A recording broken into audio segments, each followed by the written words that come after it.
नमस्कार दोस्तों, spiritual tank पर आपका स्वागत है। तो दोस्तों, जैसे कि हमने पिछले वीडियो में श्रीला प्रभुपाद के बारे में जाना कि कैसे उन्होंने अपने कृष्ण भावनामृत के प्रचार प्रसार को देश विदेशों तक पहुंचाया।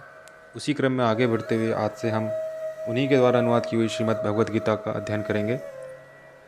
श्रीला प्रभुपाद के द्वारा अनुवाद की हुई श्रीमद् भगवद गीता आपको श्रीमद् भगवद गीता यथारूप नाम से बाजार में या फिर ऑनलाइन मिलेगी। और जहाँ तक मेरा प्रश्न है तो श्री कृष्ण और श्री राधा रानी की कृपा से डेली स्वाध्याय करता हूँ और आगे भी करता रहूँगा, क्योंकि श्रीमद् भगवद गीता पढ़ने से मेरे जीवन में बहुत बड़े बदलाव आए हैं, पॉजिटिव बदलाव आए हैं, जिन्हें शब्दों में बयां करना थोड़ा कठिन है। इसलिए मैं आपसे अनुरोध करूँगा कि आप भी नियमित रूप से श्रीमद् भगवद गीता का अध्ययन करें और अपने जीवन में उतारें, और आप में एक बड़ा बदलाव आएगा, आप देखना।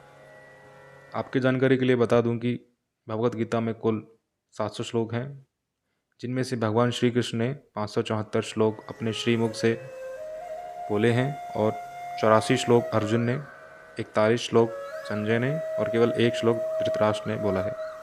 तो चलिए शुरू करते हैं पहले अध्याय के पहले श्लोक से।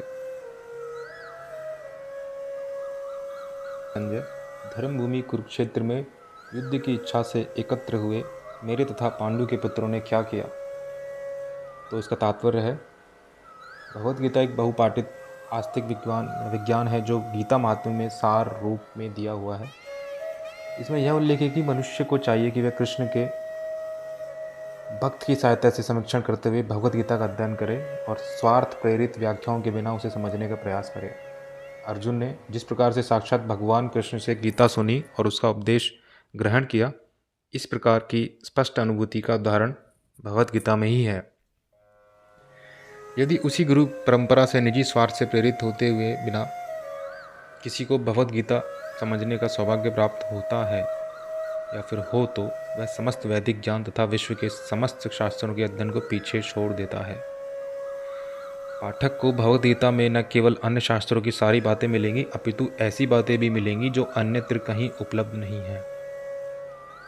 यही गीता का विशिष्ट मानदंड है।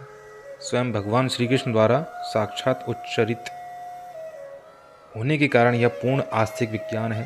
महाभारत में वर्णित धृतराष्ट्र तथा संजय की वार्ताएं इस महान दर्शन के मूल सिद्धांत का कार्य करती हैं। माना जाता है कि इस दर्शन की प्रस्तुति कुरुक्षेत्र के युद्ध स्थल में हुई, जो वैदिक युग से पवित्र तीर्थ स्थल रहा है। इसका प्रवचन भगवान द्वारा मानव जाति के पथ प्रदर्शन हेतु तब किया गया जब वे इस श्लोक में स्वयं उपस्थित थे। धर्म क्षेत्र शब्द सार्थक है क्योंकि कुरुक्षेत्र के युद्ध स्थल में अर्जुन के पक्ष में श्री भगवान स्वयं उपस्थित थे। कौरवों का पिता धृतराष्ट्र अपने पुत्रों की विजय की संभावना के विषय में अत्यधिक संदिग्ध था। अतः इसी संदेह के कारण उसने अपने सचिव से पूछा कि उन्होंने क्या किया। वह आश्वस्त था कि उसके पुत्र तथा उसके छोटे भाई पांडु के पुत्र कुरुक्षेत्र की युद्ध भूमि में निर्णयात्मक संग्राम के लिए एकत्र हुए हैं। फिर भी उसकी जिज्ञासा सार्थक है।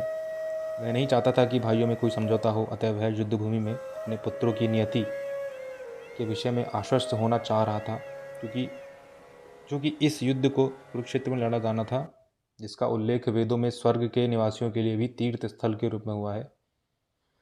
अतः धृतराष्ट्र अत्यंत भयभीत था कि इस पवित्र स्थल का युद्ध के परिणाम पर न जाने कैसा प्रभाव पड़े।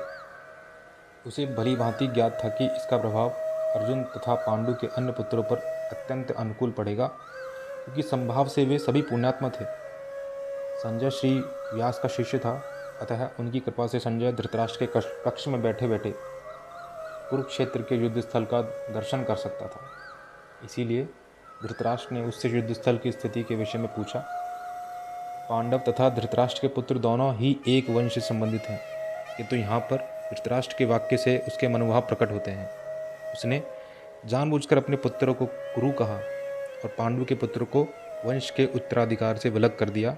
इस तरह पांडु के पुत्रों अर्थात अपने भतीजों के साथ धृतराष्ट्र की विशिष्ट मनस्थिति समझी जा सकती है।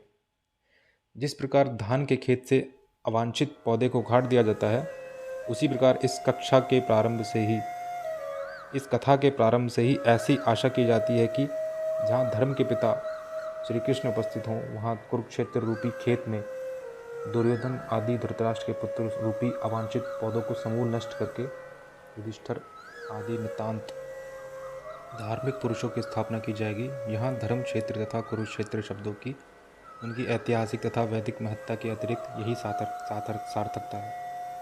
दोस्तों, ये था हमारा आज का वीडियो। हम आशा करते हैं कि आपको हमारे वीडियो पसंद आ रहे होंगे। तो अगले वीडियो में मिलते हैं। अगर आपको वीडियो पसंद आता है तो लाइक, शेयर और सब्सक्राइब कर दीजिएगा। धन्यवाद।